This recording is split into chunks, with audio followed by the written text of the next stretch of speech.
tardes, soy su profesor Daniel. En este momento les estamos enviando el video correspondiente al repaso del lenguaje para tercer nivel, así que bienvenidos. ¿Qué vamos a hablar hoy día? ¿Qué vamos a recordar? Vamos a recordar principalmente 4 temas: los textos literarios y los no literarios. Vamos a recordar lo que significa el tema, diferenciarlo con lo que es la idea principal. Vamos a aclarar ese punto. Vamos a recordar algo de lo que es la acentuación y, como último punto, lo que es la puntuación. Son los 4 temas de este video. Partimos con la definición de qué es lo que es un texto.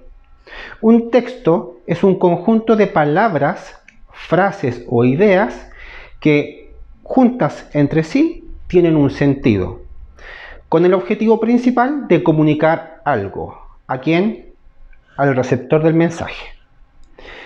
Este texto se puede emitir oralmente, hablando, se puede emitir gráficamente, a través de una fotografía, un afiche, o se puede emitir en texto escrito, en algún libro, en alguna anotación. Son las 3 formas de tener el texto.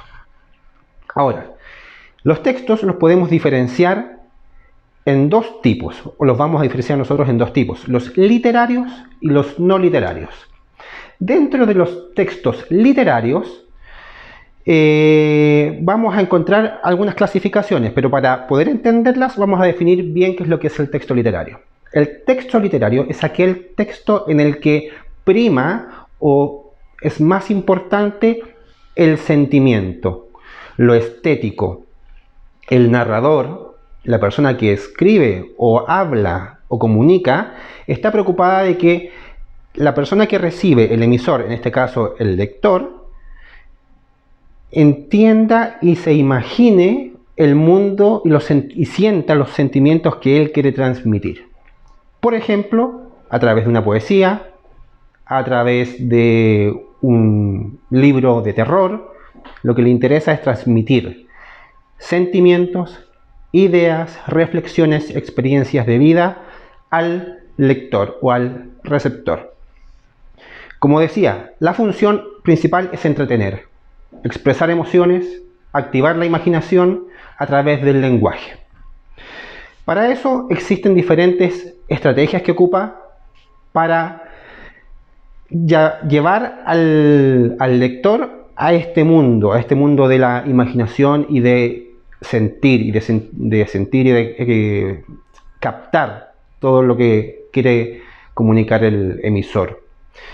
Para eso tiene distintas estrategias que las vamos a nombrar un poquito más adelante, y de acuerdo a eso vamos a clasificar los textos literarios en 3, en base a la estructura, a cómo están hechos y en base a la intención que tienen.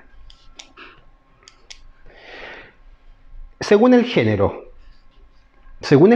los textos literarios los vamos a diferenciar en 3: narrativo, texto lírico y texto dramático. El narrativo, lo que prima es la historia que se cuenta. Lo más importante son los personajes. Existen personajes en estos tipos de textos que son ficticios o reales, en mundos ficticios o reales, y lo que más importante y se recalca en este tipo de texto es la narración en sí misma, el texto en sí. Como ejemplo, por ejemplo, tenemos ahí el mito, la leyenda, los cuentos, las novelas, las fábulas, donde tenemos como personaje principal el protagonista, que puede ser el narrador o algún personaje creado. Dentro de otro género, dentro de los mismos textos literarios, tenemos el género lírico.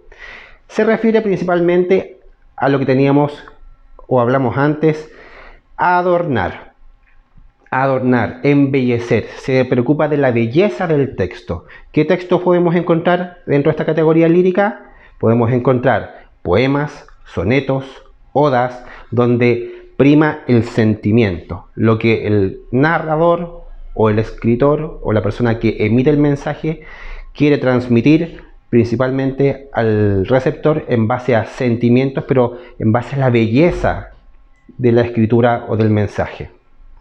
Y como tercera clasificación de los textos literarios tenemos al género dramático, que lo podemos encontrar principalmente en obras de teatro, en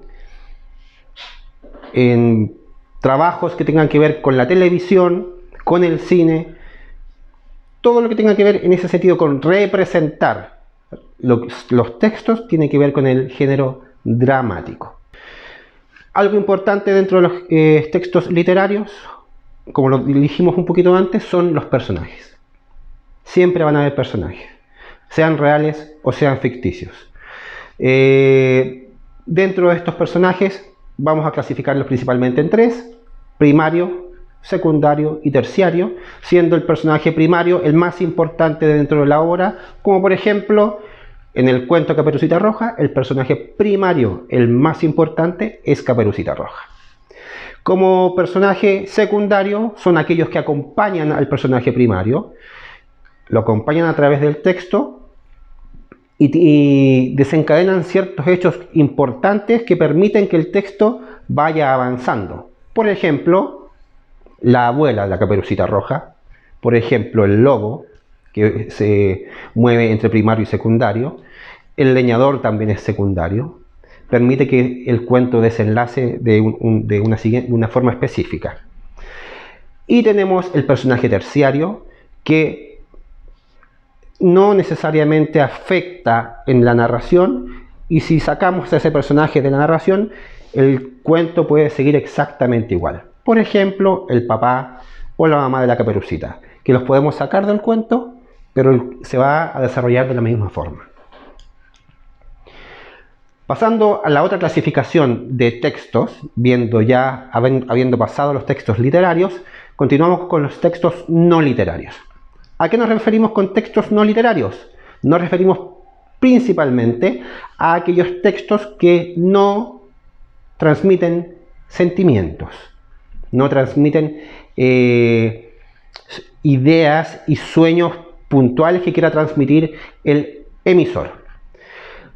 Se remite puntualmente a informar, exponer o dar instrucciones. Nada más. En base a eso vamos a clasificar los textos no literarios en textos informativos, en textos instructivos y en textos normativos. Las diferencias son las siguientes. El informativo nos quiere informar o dar datos sobre algo en específico. Por ejemplo, un diccionario, por ejemplo, una noticia, un periódico. Son textos informativos, nos informan sobre un tema en específico. En segundo punto están los instructivos, que como dice el nombre, nos dan instrucciones para poder hacer algo de alguna manera en específico. Una receta que tiene pasos, generalmente los textos instructivos constan de pasos. Puede ser algo un texto para armar un mueble que compramos, que consta de pasos, y ayuda a que el objetivo final se cumpla. Por ejemplo, queremos hacer una torta, hay pasos para hacer esa torta. Si no cumplimos alguno de esos pasos, la torta lo más probable es que no resulte. Para eso son los textos instructivos, nos dan instrucciones. Y están, por último, los textos normativos, que lo que pretenden es normar nuestra conducta de acuerdo al lugar donde estemos. Por ejemplo, un letrero que diga no fumar, nos está diciendo, nos está normando, nos está encasillando en que en este sector no se puede fumar. O por ejemplo, cuando dice no correr piso mojado, es una norma. Nos están diciendo de qué manera comportarnos de acuerdo al lugar donde estamos. Ejemplo de esto son las reglas, las normas, las leyes, por decir algunas. En los textos, para poder entenderlos, tenemos que saber identificar cuál es el tema del que se está hablando y cuál es la idea. Hay diferencias entre tema e idea principal. El tema tiene que ver principalmente con hacerse la pregunta de qué trata el texto. Y la idea principal tiene que ver con la pregunta de, si yo resumo el texto, ¿qué es lo que nos dice? Un ejemplo, el agua. Está dentro de la guía esta misma frase. El agua es necesaria para vivir, nos hace bien, nos hidrata. ¿De qué trata el tema? Del agua. ¿Cuál es la idea principal? Que el agua es beneficiosa para la salud. Esa es la diferencia. Por lo tanto, teniendo claro el concepto de tema e idea principal, podemos descifrar mejor el mensaje que nos dé el texto. Pasando al siguiente punto, vamos a tomar y a recordar lo que sabemos sobre acentuación. Las palabras en general, bueno, todas las palabras tienen acentuación. Cuando nosotros las hablamos o las pronunciamos, no hablamos de forma plana. Hablamos a veces un poquito más fuerte, cargamos algunas partes de las palabras y ese acento que se le hace a la palabra tiene que ver con la acentuación. Cuando yo cargo una sílaba de una palabra, se le llama acento tónico, porque el tono de mi voz carga la palabra en esa zona. Por ejemplo, camino. Yo cargo la palabra en la sílaba mi, camino. No digo camino. Por lo tanto, es muy importante donde yo cargo la voz. Donde yo cargo la voz, estoy acentuando de manera tónica, por lo tanto, con mi voz. Pero hay otra forma de también acentuar las palabras, que es de forma gráfica. Para eso vamos a ocupar una rayita sobre algunas sílabas que se llama tilde. Cuando nosotros colocamos el tilde en una sílaba tónica, lo vamos a saber aprendiendo algunas reglas. Las reglas se llaman reglas de acentuación y se dividen principalmente en saber diferenciar en qué sílaba se carga dependiendo si lo cargamos en la última, en la segunda, en la tercera o en la cuarta sílaba de derecha a izquierda. Por ejemplo, vamos a dividir las palabras en agudas, graves, esdrújulas y sobreesdrújulas. Las agudas son aquellas palabras que se cargan tonalmente en la última sílaba. Por ejemplo, camión, bebé, se carga en la última sílaba. Pero tiene algunas normas incorporadas. Se cargan en la última sílaba y llevan tilde siempre que terminen en N, S o vocal. Como por ejemplo el caso de bebé. Última sílaba termina en la vocal E. Palabras graves son aquellas palabras que se carga la voz tonalmente en la penúltima sílaba. Por ejemplo, césped. Igual que en las agudas, hay algunas normas para poder tildar. En el caso de las graves, se tildan siempre si terminan en cualquier consonante, menos en la NS. Recordemos que las consonantes son todas aquellas letras que no son vocales. Si la grave termina en N o S, no se tilda. Esdrújulas son aquellas palabras que se cargan en la tercera sílaba. La voz se carga en la tercera sílaba. Por ejemplo, acuático, acuático. 4 sílabas se cargan en la tercera. Siempre llevan tilde. Todas las esdrújulas llevan tilde. Y por último, las sobreesdrújulas, que se carga en la cuarta sílaba de derecha a izquierda, recuerden. Por ejemplo, ágilmente, ágilmente. 4 sílabas se carga la última de derecha a izquierda. Ágilmente. Siempre van tildadas. Una vez que entendemos el concepto de acentuación, es importante que también manejemos el tema de la puntuación. La puntuación son símbolos específicos que nos ayudan a poder entender el mensaje al momento de leerlo. Tenemos algunos símbolos que vamos a recordar hoy día, que es el punto, la coma, el signo de exclamación y el signo de interrogación. Dentro del punto hay algunas cosas importantes que decir. Pero antes, ¿qué es el punto? El punto es una pausa. Es una pausa que le da término a un enunciado, a una oración dentro de un texto breve. Siempre después de un punto se reinicia la escritura con mayúscula. Hay tres tipos de puntos: el punto seguido, el punto aparte y el punto final.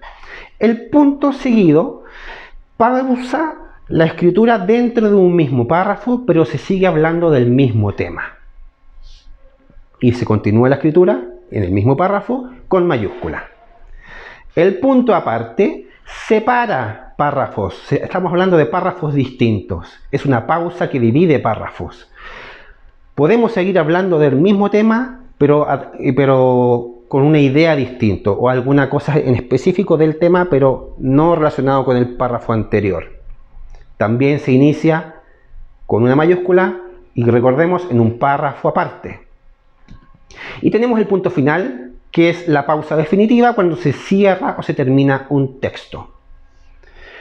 Seguimos con la coma, que también es una pausa, pero mucho más corta, más pequeña, que es para poder respirar cuando yo leo en voz alta, y también generalmente se ocupa para enumerar, cuando yo quiero decir, yo tenía 1, 2, 3, 4, 5 perritos, y yo eso lo escribo, tengo que separarlo por comas para enumerar. Tenemos las exclamaciones, que son símbolos que su finalidad es expresar y enfatizar, darle importancia a algo. Por ejemplo, a un sentimiento, a una sorpresa, a un grito o al miedo. Todas las expresiones verbales, escritas, que tengan que dar importancia a algo, va entre signos de exclamación. Exclama algo la persona que está dando el mensaje. Y la interrogación o el signo de interrogación es el que nos avisa que viene una pregunta. Todas las preguntas, las consultas, lo que va en duda, va entre medio de signos de interrogación. Con estos 4 temas damos por finalizado el video de repaso del lenguaje para tercer nivel. Esperando que estén muy bien, me despido y nos vemos en otra oportunidad.